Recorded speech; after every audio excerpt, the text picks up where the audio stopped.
Hey guys, welcome to my YouTube channel code logic with बाल मुकुंद झा। इस channel में आपका बहुत बहुत स्वागत है।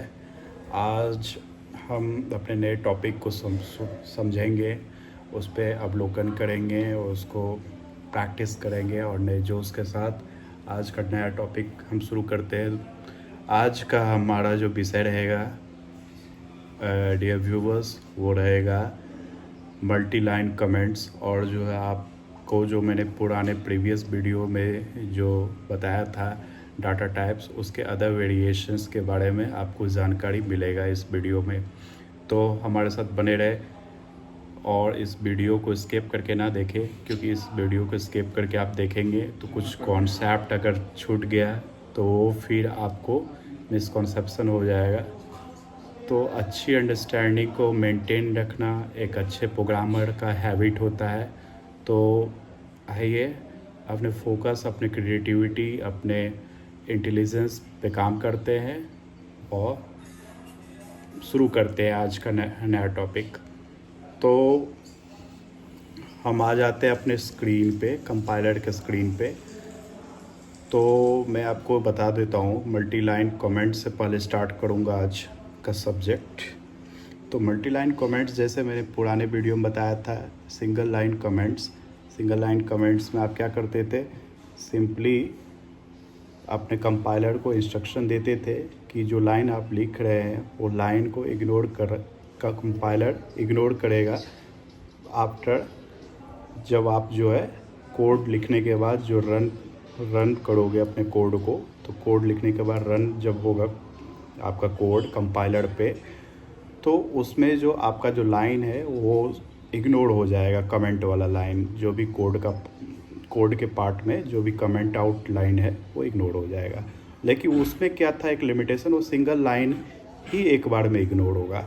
अगर आप मल्टीपल लाइन का टेक्स्ट कुछ लिखे हैं, उस तरीके के टेक्स्ट को अगर आप चाहते हैं कि कोड रन होने के बाद जो है आपके कोड में अगर उस तरीके का लाइन है और जो लाइन को आप चाहते हैं कि आपका कंपाइलर इग्नोर कर दे, तो उस चीज़ के लिए आपको मल्टी लाइन कमेंट जो है मेंशन करना होगा।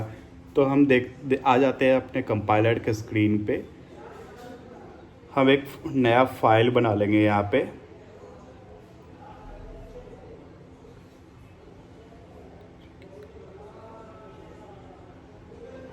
वैसे मैं इसी में बता देता हूँ आपको।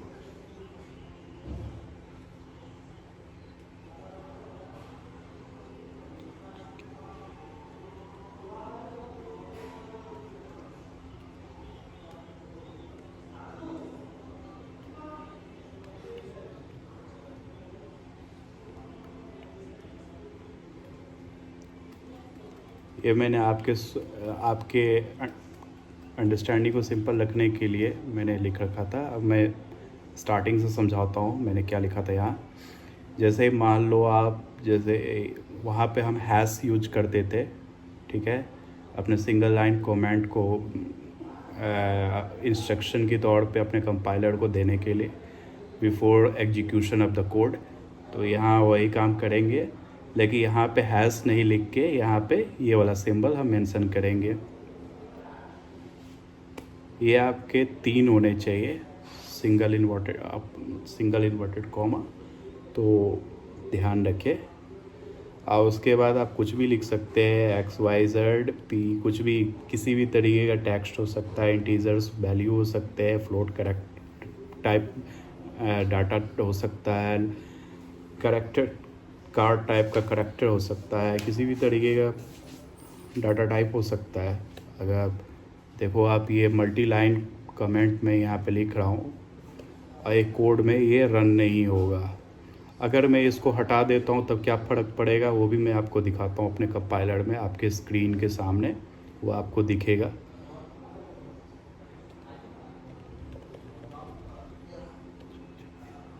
अब ये आप देख सकते हो कंपाइलर एरर नहीं दे रहा है। अगर इसको रन करेंगे तो यहाँ पे कुछ नहीं रन होगा, ठीक है। अब जैसे ही मैं यहाँ पे ये हटाता हूँ, देखो ये कंपाइलर इंस्ट्रक्शन देने लगा है। ये जो इंटेलिजेंट डेवलपमेंट एनवायरनमेंट है, IDE जो है रेड कलर के अंडरलाइंस आ गया टेक्स्ट के सामने कि आपने भैया कुछ ना कुछ गलती किया है, आपको अपने गलती सुधार लेना है पहले। तो डियर प्रोग्रामर, आप अपने गलती पे काम करो और गलती सुधारो और फिर आओ मुझे रन कराओ, मैं आपको एग्जैक्ट रिज़ल्ट एग्जीक्यूट करके दूंगा। तो ये आपने समझा कि मल्टी लाइन कमेंट क्या होता है। अब मल्टी लाइन कमेंट के जानने के बाद मैं आपको बताता हूँ कि डेटा टाइप्स के अदर वेरिएशन आपको क्या जानना ज़रूरी है और उसके क्या फाइल साइज होते हैं और किस तरीके का होता है, इस पे हम बात कर लेते हैं। तो ये हमारा आज का सेकंड पार्ट है इस वीडियो का, मतलब सेकंड कॉन्सेप्ट है जो मैंने इस वीडियो में ऐड किया है। तो आपको धैर्यपूर्वक इस वीडियो को आपको एंड तक देखना है ताकि अच्छे से समझ में आए। तो ये मैंने आपके सहूलियत के लिए मैंने यहाँ पे नोट्स बना रखा है, ठीक है। तो आप देख सकते हैं कि हमारे जो इंटीज़र टाइप का जो डाटा टाइप था वो एक इंटीज़र वैल्यू लेता था जो कि किसी भी तरीके का वेरिएबल में स्टोर करा सकते, किसी भी तरीके का वेरिएबल डिक्लेयर करके आप उसमें स्टोर करा सकते हो। तो इंटीज़र वैल्यू एक इंटीज़र वैल्यू सिर्फ था जिसमें डेसिमल वैल्यू नहीं था, एक न्यूमेरिकल वैल्यू था। अब उसका एग्ज़ाम्पल मैंने कल भी आपको बताया था। तो अब जैसा कि देख रहे हो उसकी मेमोरी जो होता है, जो कंप्यूटर में एलोकेट होता है जब आप डिक्लेयर करते हैं एज अ वेरिएबल में स्टोर करा के, वो होता है रेंज 28 से 32 बाइट्स तक का। वैसे ये बाइनरी कन्वर्जन सिस्टम के अकॉर्डिंग है ये सारे यूनिट्स। तो इस पे कभी और मैं लेटर आपको वीडियो बना के एक्सप्लेन कर दूंगा। और ऐसे नॉर्मल किसी इंटरव्यू में अटेंड करते हो तो कभी कभी क्वेश्चन इस पे अराइज हो सकता है, तो मैं कोशिश करूँगा before completion of the course इस पे भी वीडियो एक बना दूँ मैं। तो इसमें क्या है, इसकी जो स्पेसिफिकेशन है इस डाटा टाइप्स की, जब वैल्यू बड़ा होता है तो इसकी साइज़ जो है फाइल की बढ़ जाती है, स्टोरेज साइज कंप्यूटर की मेमोरी में। अब फ्लोट टाइप जो डाटा टाइप होता है, जो वेरिएबल में स्टोर होता है, वो डेसिमल वैल्यू को लेके स्टोर करता है डाटा। अब इसमें जो होता है ये 24 बाइट तक का मेमोरी साइज़ इसमें होता है। अब 24 बाइट्स जो होता है वो इसकी स्पेसिफिकेशन क्या है, ये एक फ़िक्स साइज होता है, मतलब ये जो है फ्लक्चुएट नहीं करता है। अगर आप मेमोरी बढ़ाएंगे भी, मतलब कि एक सिंपल भाषा में मैं बोलूँ, अगर फ्लोट टाइप जो डाटा है आपकी, जो कोई एक XYZ जो भी आपका वेरिएबल है वो ले रहा है,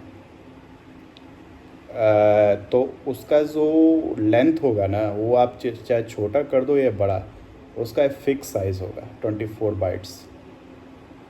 अब आता है बूलियन टाइप डाटा। तो ये जो डाटा बूलियन टाइप होता है कंडीशनल बेस होता है। जैसे कि आप कोई वेरिएबल डिक्लेयर करते हैं, अगर उसका कंडीशन बाय लॉजिक एग्जिट करता है तो वो ट्रू हो गया। अगर वो नहीं वैलिड है तो उस केस में वो फॉल्स हो जाएगा। तो भाई ये मेमोरी लेते हैं आपके 28 बाइट्स,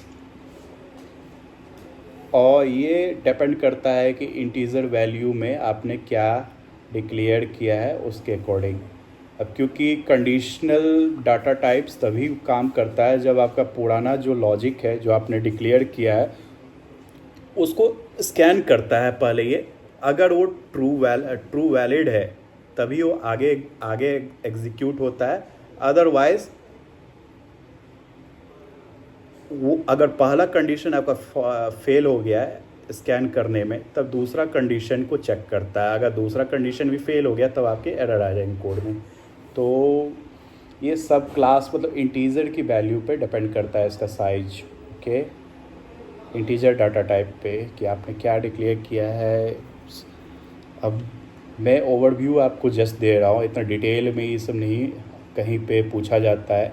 और आपको ये सारी जानकारी जो है डाटा टाइप के साइज का इसका काम आपको इस कंप्यूटर प्रोग्रामिंग में, ख़ास तौर से पाइथन प्रोग्रामिंग में आगे कुछ ज़्यादा नहीं पढ़ने वाला है। तो अगला आता है बूलियन, बूलियन हमने बात कर लिया। अब अगला आता है स्ट्रिंग टाइप डाटा टाइप, जिसमें हम सबसे पहला ही कोड लिख के आपको शो किया था, जो डबल इन्वर्टेड कॉमा में क्लोज होता है, एक करैक्टर लेता है जो कि आपके टैक्स फॉर्मेट में होते हैं, ठीक है। वो किसी भी वेरिएबल में आप अपने किसी भी वेरिएबल में स्टोर करा सकते हो डिक्लेयर करके। उसका जो मेमोरी साइज़ होता है वो रेंज होता है 49 बाइट से 70 बाइट से भी ज़्यादा बढ़ सकता है, डिपेंड करता है कि आपने कितना लेंथ का स्ट्रिंग करैक्टर डिक्लेयर किया है। अब अगला भाई आ जाता है डाटा टाइप बाइट्स का, जो एक BAVC इस तरीके का एग्जांपल हो सकता है। इसमें क्या है कि 33 से 52 प्लस बाइट्स तक का मेमोरी साइज होता है। ये सब जनरल यूज़ डाटा टाइप नहीं है, हाँ कई कई यूज होते हैं, तो आपको पता होना चाहिए एग्जैक्टली क्या यूज़ होता है, कहाँ यूज़ होता है, कैसे यूज होता है। इसका सिंटैक्स पे ज़्यादा आपको फोकस करने की ज़रूरत नहीं है, आगे आपको डिटेल में जानने मिलेगा। इसका जो साइज़ होता है वो कॉम्पैक्ट होता है, मतलब कि डिपेंड करता है किस सिचुएशन में, किस सिनेरियो में आप इसको इस्तेमाल कर रहे हैं। अगला जो डाटा टाइप आता है वो हमारा आता है list data type. List data type में आप एक सर्टेन एलिमेंट्स जो होते हैं आपके किसी ऑब्जेक्ट के, उसको आप स्टोर कर सकते हैं। जैसे कि घर हो गया, ठीक है, घर एक क्या हो गया। अब घर एक आपको, जैसे कि मान लो कि आप सपोज़ घर छोड़ो एग्जांपल, एक मान लो कि आप किसी कॉलोनी में रहते हो, ठीक है। उस कॉलोनी का नाम है सूरजमुखी कॉलोनी, ठीक है।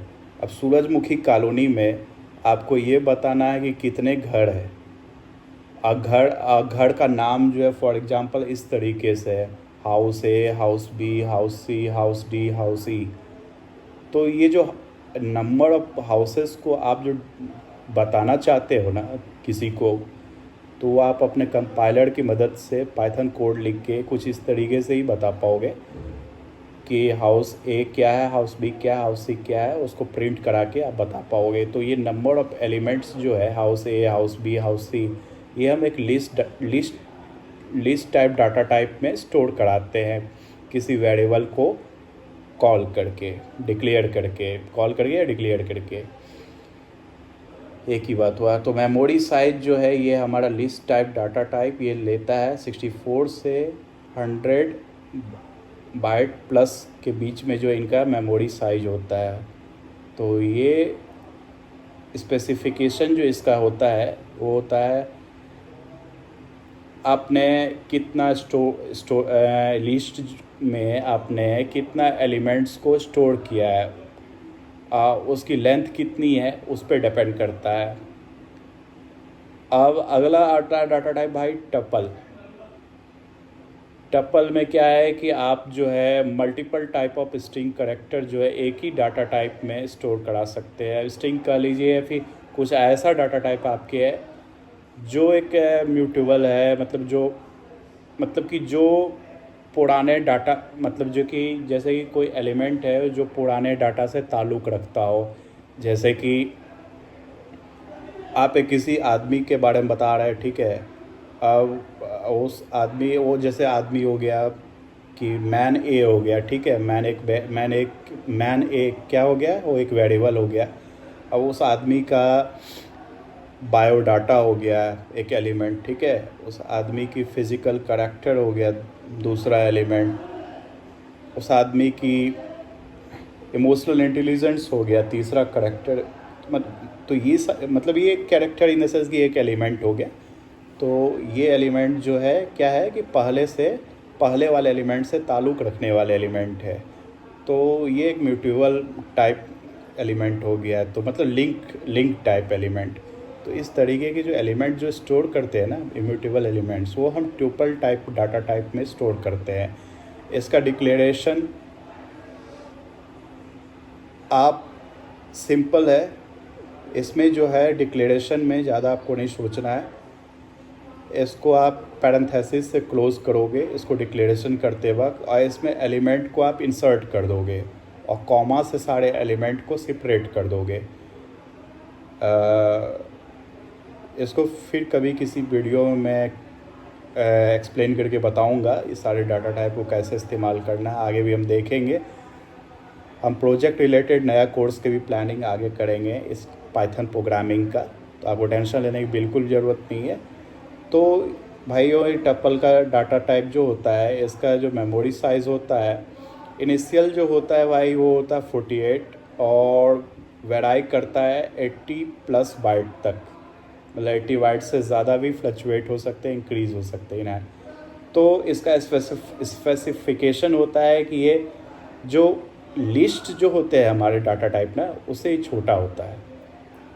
मतलब जो मेमोरी साइज जो ऑक्यूपाई करता है कंप्यूटर पे, वो लिस्ट की डाटा टाइप जितनी मेमोरी लेता है उससे छोटा होता है। अब भाई जो अगला हमारा डाटा टाइप आता है वो सेट आता है। अब सेट में हम क्या करते हैं कि सेट में हम करली ब्रैकेट से सारे एलिमेंट को स्टोर करते हैं। अब सेट का क्या मतलब है हम बता देते हैं आपको। आपने अपने मैथमेटिक्स में ये पढ़ा होगा, सेट थ्योरी अलजेब्रा में बहुत फेमस था ये। इंडिया में तो स्कूल लेवल पे पढ़ाया जाता है, अदर कंट्री का मुझे ज़्यादा नॉलेज नहीं है क्योंकि मैं खुद एक इंडिया से बिलोंग करता हूँ। तो इस सेट थ्योरी में आपने उस सेट थ्योरी और ये सेट थ्योरी लगभग एक ही है अंडरस्टैंडिंग टर्म्स में, बट थोड़ा सा यहाँ पे एक प्रोज एंड कॉन्स है जो आपको समझने होंगे, ठीक है। इसको डिक्लेरेशन का जो टेक्निक्स है वो सिंपली कर्ली ब्रैकेट और एलिमेंट को जो है आप कर्ली ब्रैकेट के अंदर इंक्लोज करके और कॉमा लगा के सारे एलिमेंट को आपस में सेपरेट करके आप उसको डिक्लेयर करोगे किसी वेरिएबल में स्टोर करा के, ठीक है। अब सेट का क्या मतलब होता है। सेट का जैसे कि एक किताब है, ठीक है, और किताब है ठीक है। अब वो एक लाइब्रेरी में रखा है, ठीक है, और किताब के अलग अलग रोज़ है, कॉलम है, ठीक है आपके पास। तो आप कह रहे हैं कि जो कॉलम ए है उसमें मैथ का किताब रखा है, कॉलम बी उसमें फिजिक्स का है।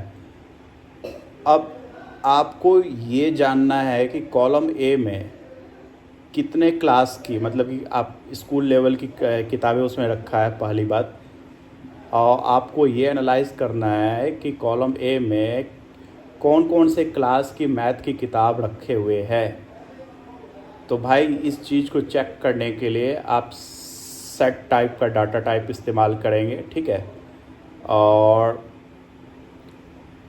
इसमें जो है आप जो है जैसे कि क्लास 1 का रखा है तो आप एग्जैक्टली लिख दोगे 1 2, मतलब इसमें इंटीजर वैल्यू स्टोर कर सकते हो आप, ठीक है। इंटीजर टाइप वैल्यू जैसा एज अ एलिमेंट को शो करने के लिए आप वहाँ पे कर्ली ब्रैकेट के अंदर लिख सकते हो। और इसकी जो मेमोरी साइज़ होता है 216 बाइट प्लस होता है, और इसमें जो स्पेसिफिकेशन होता है हैशिंग ओवरहेड होता है। मतलब इट्स डिपेंड करता है कि आपने इसको किस तरीके से डिक्लेयर किया है और इसकी किस तरीके की प्रॉपर्टी को आप इस्तेमाल कर रहे हैं कुछ और जानकारी को अनपैक करने के लिए। इस बात पे इसका स्पेसिफिकेशन डिपेंड करता है कितना मेमोरी साइज ऑक्यूपाई करेगा। अब भाई अब अगला आता है dictionary data type. Dictionary data type का भी डेमोन्स्ट्रेशन जो है मैं आपको बताता हूँ, वो कर्ली ब्रैकेट से आपके डिक्लेयर होंगे और उसमें आप एक किसी भी स्टोरेज की पाथ को आप चेक करते हैं, ठीक है। जैसे कि आपको जाना है विंडो एक्सप्लोरर में। विंडो एक्सप्लोरर आप अगर विंडो ऑपरेटिंग सिस्टम इस्तेमाल करते हैं तो उसका एक इंटरनल स्टोरेज को स्कैन करने के लिए वो एप्लीकेशन होता है, inbuilt application window operating system है। मैक में फाइंडर करके होता है, अलग अलग ऑपरेटिंग सिस्टम का अलग अलग इनबिल्ड सेटअप है। तो मैं एक जैसे एग्जांपल दे रहा हूँ कि कैसा होता है डिक्शनरी डाटा टाइप। तो आप जब डिक्शनरी डाटा टाइप को आप जब समझोगे प्रैक्टिकली, तो किसी पाथ पे कोई फाइल को अगर आपको स्कैन करना है, कौन सा फाइल किस फोल्डर में लोकेट करता है, किस जगह पे करता है, तो वो जो हमारा पाथ होगा ना, वो हमारा डिक्शनरी में ही डिक्शनरी डाटा टाइप की तरह होगा। और उसको चेक करने के लिए हम डिक्शनरी डाटा टाइप क्रिएट करके वेरिएबल में स्टोर करा के चेक करेंगे। चेक भी कर सकते हैं, शो भी कर सकते हैं, कुछ भी। अब इसका जो मेमोरी साइज जो हमारा होता है वो होता है 232 बाइट प्लस। इसमें की वैल्यू ही स्टोर होता है, मतलब कि जो एग्जैक्ट नोन वैल्यू है वही आप इसमें स्टोर करा सकते हो, ठीक है। और आखिरी डाटा टाइप हमारे होते हैं नन एक नल एलिमेंट को आपको अनपैक करके देगा किसी वेरिएबल में अगर स्टोर कराओगे तो, मतलब कि उसमें एम्प्टी है पूरा। कभी कभी क्या होता है कि आप ज़रूरत से ज़्यादा कुछ चीज़ लिख देते हो और आपको उस चीज़ का यूज होता नहीं है, तो आप कभी कभी सोचते हो कि कमेंट आउट कर दूँ या फिर ऐसे ही डिक्लेयर कर दूँ। तो उस केस में ये वर्क कर सकता है और इसके मल्टीपल यूज़ भी होते हैं, आगे इस चीज़ को समझेंगे। तो भाइयों, आज के इस वीडियो में हमने जाना कि मल्टीपल लाइन कमेंट क्या होता है और memory size other types of data types के क्या क्या होते हैं और कैसे होते हैं और क्या स्पेसिफिकेशन होता है। तो आज के वीडियो में अभी तक बने रहने के लिए बहुत बहुत शुक्रिया और मिलते हैं अपने नए वीडियो में। तब तक के लिए love you, bye bye and take care.